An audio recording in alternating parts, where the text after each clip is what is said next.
beneath the crystalline towers of Zephyria's capital, where twin moons poured, silver light through translucent walls, a human janitor knelt beside an alien child who couldn't speak her own language. The palace corridors shimmered, with the hum of 1,000 alien dialects, a chorus of voices both beautiful and incomprehensible. Yet in that hidden alcove, the only sound was the fragile attempt of a child forming broken English words. What the Zenari Queen would discover there would shatter everything she believed about humans, about her daughter, and about the fragile peace that bound their worlds together. Before we begin, make sure you're subscribed so you don't miss more incredible stories like this one. And tell us in the comments, where in the world are you watching from? We love reading every single message. Marcus Chen pushed his maintenance cart down the endless glass-like halls of the Zenari Royal Palace, its squeaky wheels echoing softly across floors that gleamed like trapped starlight. The walls themselves pulsed with living light, bioluminescent veins that responded to the emotions of those within. But they never glowed for him. To the Zenari, humans were background noise, necessary, but unremarkable. The palace existed in rigid layers of hierarchy, as precise as its crystal spires. At the top were the royals, minds linked through psychic harmonies that sang across the palace. Below them, nobles whispered telepathic colors invisible to human eyes. And at the very bottom, the servants, alien and human alike, moved in near silence, their thoughts considered too small for the grand symphony above. Marcus had learned to survive in that silence. The Zenari servants, with their jeweled carapaces and fragile wings, glided past him like he didn't exist. Their faceted eyes, able to see colors beyond the human spectrum, seemed to look through him rather than at him. When they did acknowledge him, it was with the cold politeness reserved for useful tools. Even the maintenance drones gave him extra space, as if programmed to avoid contamination. The few humans who worked in the palace, mostly cooks and cleaners, kept to themselves. Everyone knew that friendship between humans was viewed by the Zenari as suspicious. Another spill in the throne room, clicked Supervisor Kethra, her mandibles barely moving as she handed him a datapad. Her voice carried that specific irritation meant for repeated mistakes. The young princess had another episode. That last word, episode, dripped with disdain. Marcus had heard that tone before back on Earth, in schools and hospitals. When people spoke about children who didn't fit their perfect boxes, he took the datapad silently, his calloused fingers brushing against its surface, still warm with Kethra's lingering psychic energy. After 3 years in service to the royal household, he'd learned it was best to stay quiet. The humans who lasted longest here were the ones who learned to be invisible, useful, silent, forgettable. When Marcus arrived at the throne room, it was empty. The vaulted ceiling dissolved into misty auroras that mimicked Zephyria's sky. The walls shimmered, turning transparent and opaque in rhythm with the queen's emotional state, while the floor reflected not just light, but the feelings of those who stood upon it. Scattered across the room were remnants of a lesson, holographic symbols flickering and fading like dying stars. In the center lay a small puddle of luminescent fluid, glowing faintly, evidence of distress. As he began to clean, Marcus realized the symbols weren't random. They were attempts at writing, basic Zenari script drawn with the hesitant precision of a struggling child. Some characters were reversed, others half-formed, as if the writer couldn't hold the image long enough to complete it. A few trembled with frustrated energy, blurring at the edges. His chest tightened. His daughter Emma had done the same, pressing her pencil too hard, tearing the paper as she tried to make sense of the letters in her mind. Before the plague took her and his wife, those torn pages had filled their home. The memory struck him like a punch, sharp, uninvited, familiar. He knelt beside the glowing puddle, sensing that it wasn't just mess, but emotion, fear, shame, confusion made visible.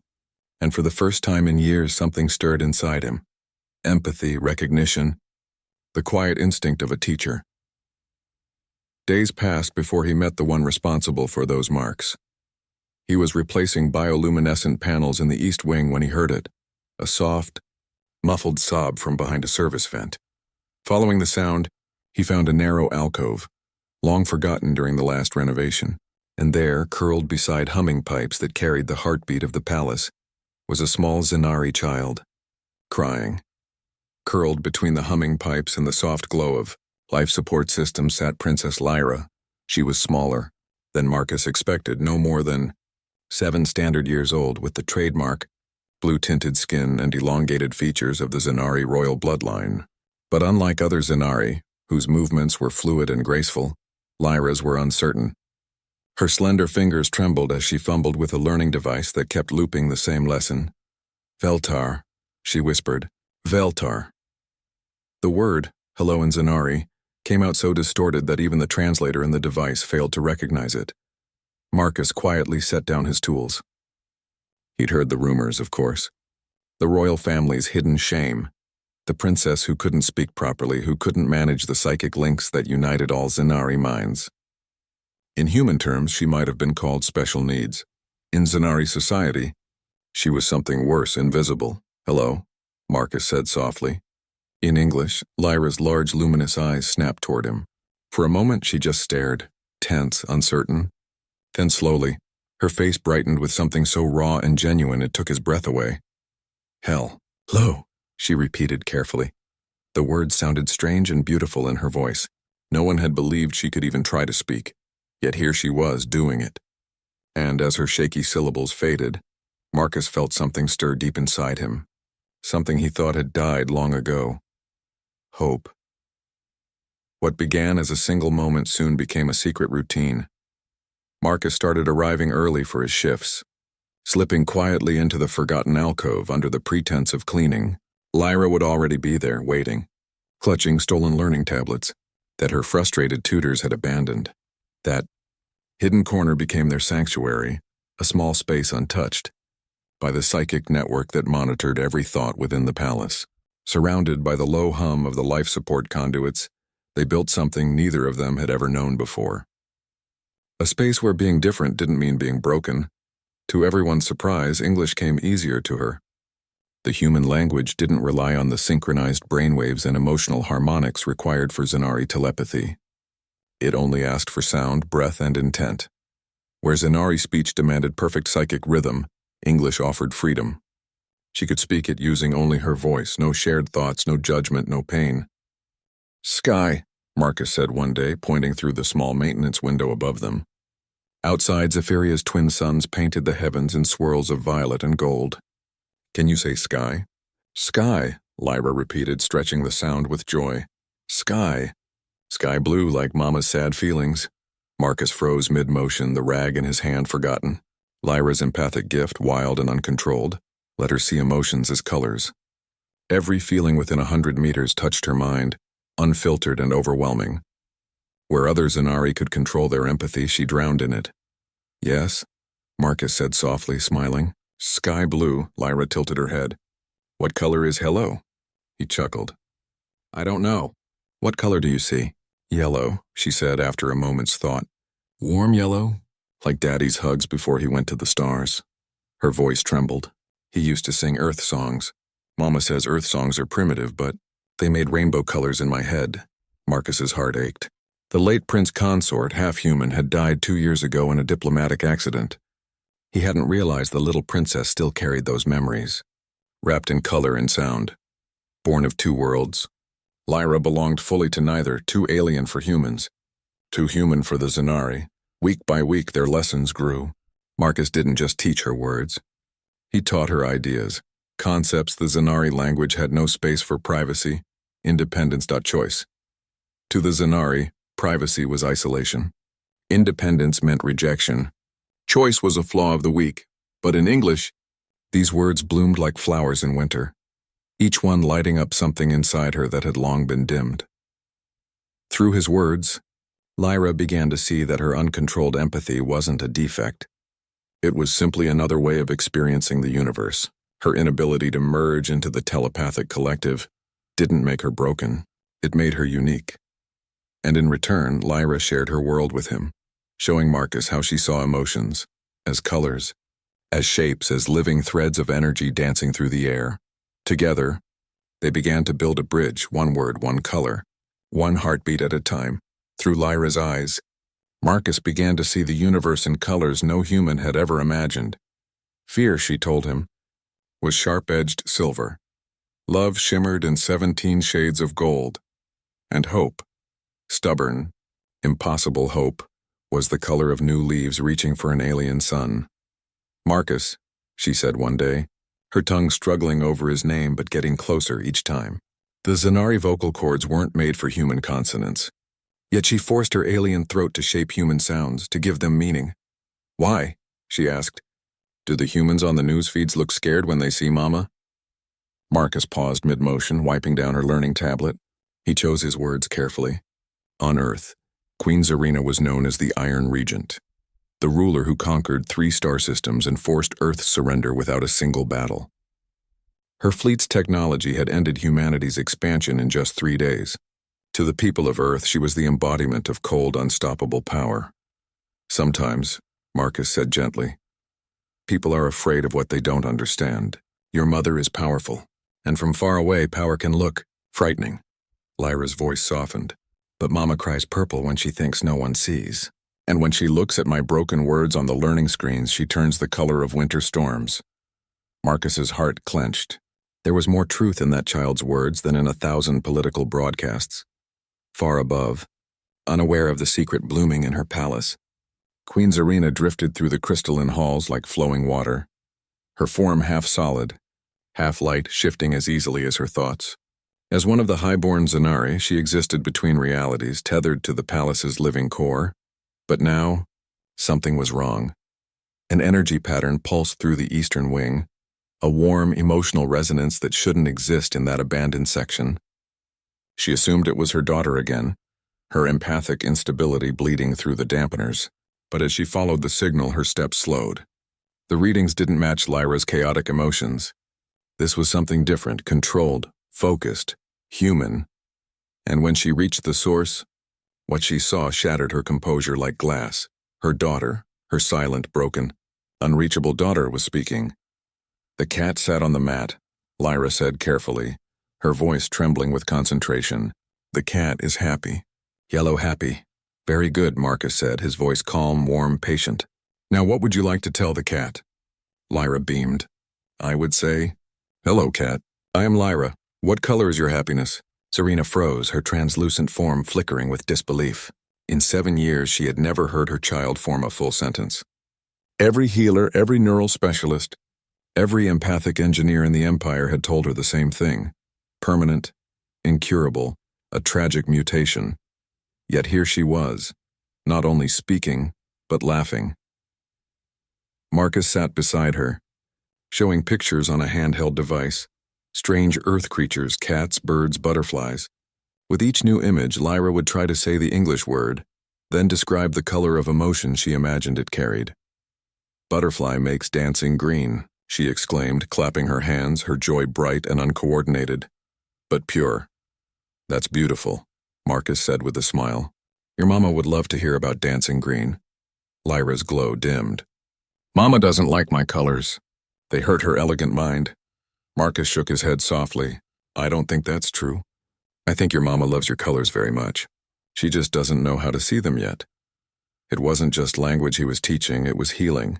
And from the shadows, Queen Zarina felt the silence within her break. The foundation of her understanding, of her empire, her people, her child, shifted beneath her feet.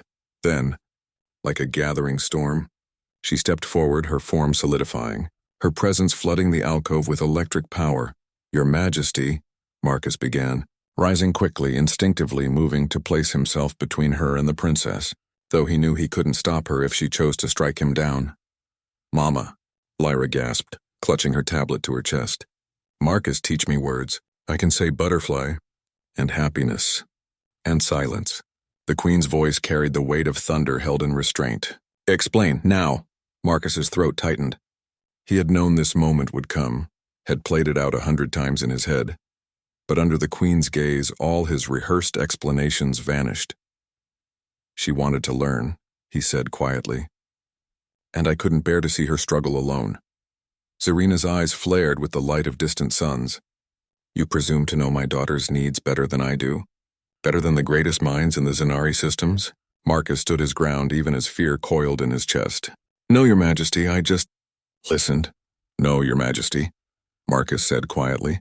I don't know your empire, but I do know what loneliness looks like. I've seen it before.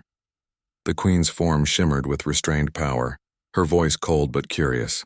You know nothing of our biology, our neural patterns, the complexity of— Mama, please don't make the angry red colors, Lyra whispered, stepping closer to Marcus. Zarina froze mid-sentence. Her daughter had just spoken, clearly, confidently, in a way she never had before, and she had done it, while defending a human. Show me, the queen commanded softly, her voice trembling on the edge of vulnerability. Show me what you've taught her. Marcus looked down at Lyra, who gave a small, encouraging nod. He activated the learning tablet and began their lesson, a simple story about a lost bird finding its way home. As Lyra read aloud, her voice grew steadier, stronger, richer with emotion. Marcus watched the queen's expression shift, authority melting into something raw, desperate, almost human.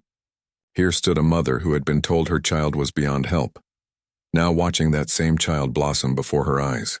And all the other birds came to listen, Lyra finished, because being different doesn't mean being wrong. But the greatest revelation came not from the story, it came from a single word.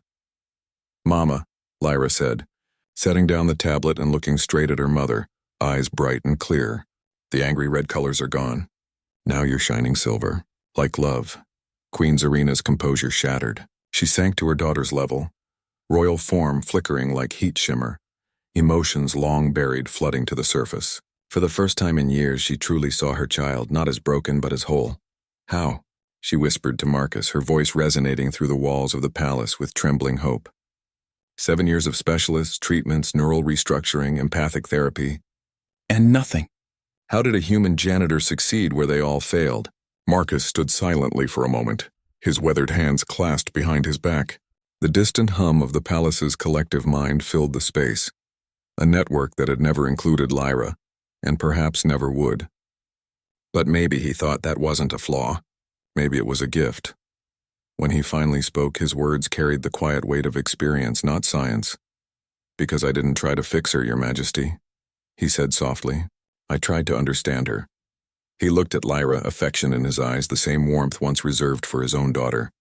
On Earth, I had a daughter. She was different, too. The doctors had 100 names for it. But I only needed one, Emma. She taught me that sometimes. The most beautiful minds just need a different language to shine. The queen's pupils widened, glowing with shifting colors as her empathic senses reached deep into Marcus's emotions. Grief, patience, understanding. Beneath the plain uniform, she could now sense the truth. The structured lessons, the patience of a teacher, the depth of a man who had once lived for helping children like her own. You're not just a janitor, she murmured. Not as a question, but a realization. No, Marcus said quietly. I was a special education teacher for 20 years. After my family died in the plague, I took the first off-world job I could find. I thought running away would help me forget. Instead, I found another child who needed what I could give. He gestured gently toward Lyra, who listened with wide eyes, finally understanding why this human had seen her differently, why he had never treated her like something to fix. Your daughter doesn't need fixing. Your Majesty, Marcus continued. She needs understanding. She needs someone to meet her where she is, not drag her to where others think she should be. Zarina stood slowly, her form stabilizing. The iron will that had defined her reign softened, transformed by something she hadn't felt in years. Hope. Marcus Chen, she declared, her voice resonating with the power of royal command. By the authority of the Zenari crown, I name you royal tutor to Princess Lyra. You shall have all honors, resources, and protections granted to that position. The words echoed through the chamber like a divine proclamation. To be named a royal tutor was to stand just below the Empire's ministers in rank, an honor few non-Zenari had ever received. Marcus bowed deeply. I accept, he said, but I have one condition. The entire hall fell silent. Even Lyra held her breath. No one ever made conditions with the queen. The last person who had tried, no one ever spoke of him again. The request hung in the air like a spark in the void. In the Zenari Empire, even the suggestion of conditions to a royal command was enough to become a cautionary tale whispered in the palace's lower levels. Those who had dared before had their consciousness scattered across detention matrices, punished for presumption. But Queen Zarina didn't flare with anger. Instead, her eyes narrowed with curiosity. Her empathic senses reached out to Marcus, reading the quiet pulse of sincerity beneath his calm. His words weren't born of arrogance, but of the same compassion that had led him to save her daughter's mind. "Name it," she said. Marcus took a slow breath. "Let me teach other children too," he said finally. "Humans, Zanari, any species that needs what I can offer. Every child deserves to find their own language for brilliance." His voice grew stronger, steadier, carrying the conviction of someone who had rediscovered his purpose. "Your daughter isn't the only one struggling to fit into a world that doesn't understand difference. There are human children in the settlement domes who can't adapt to Earth's old ways of learning. Zanari younglings whose empathic senses develop in ways their teachers can't predict. Refugees from half a dozen worlds, all trying to learn in systems that were never built for them." For a long, heavy moment, the Queen said nothing. She was listening, not just to his words, but to the emotional current beneath them. Through her empathic resonance, she felt his compassion, his belief that diversity wasn't a flaw but the universe's greatest strength. And then slowly, she smiled. It was the first true smile she had worn since her consort's death. Those who witnessed it would later say it was like watching the dawn rise after a century-long night.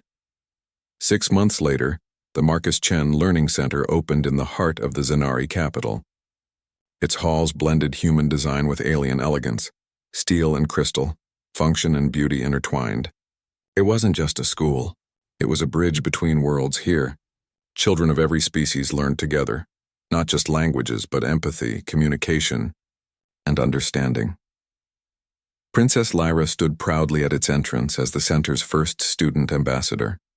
She was fluent now, switching effortlessly between English and a modified Zanari dialect designed around her unique neural patterns.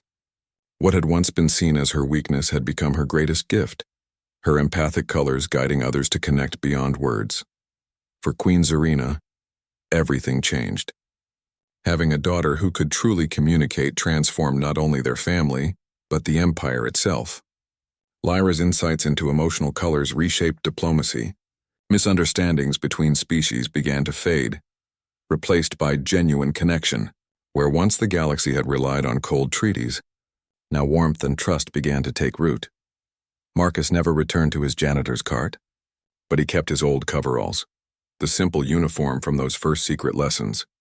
They reminded him that the greatest discoveries often happened in forgotten corners, between people who chose to see each other not as symbols of their species, but as souls worth understanding. On quiet evenings, when the center was closed and the twin moons spilled silver light across the crystalline floors, Marcus sometimes found the Queen seated in Lyra's favorite reading nook, learning English herself. "Why do you call it hope?" she asked one evening, her voice soft, struggling to grasp a concept that had no true Zanari equivalent. Marcus smiled, watching Lyra help a young Alarian child sound out his first human words. "Because it's the feeling that tomorrow can be different than today," he said gently. "Better, brighter." Zarina tilted her head, repeating the word with quiet wonder. "Hope. What color would Lyra say it is?" He chuckled. "Why don't you ask her yourself?" Lyra looked up from across the room, her empathic aura shimmering with joy as children of 3 species laughed together in a dozen different tongues. In that moment, the Queen realized what hope truly was. It wasn't one color, it was every color. A living rainbow that appeared only when one stopped trying to control the light and simply learned to see it. And in the quiet alcove where it had all begun, beneath the soft hum of the palace's living walls, a small plaque gleamed in 3 languages. "Here, a janitor and a princess taught a galaxy that every voice deserves to be heard."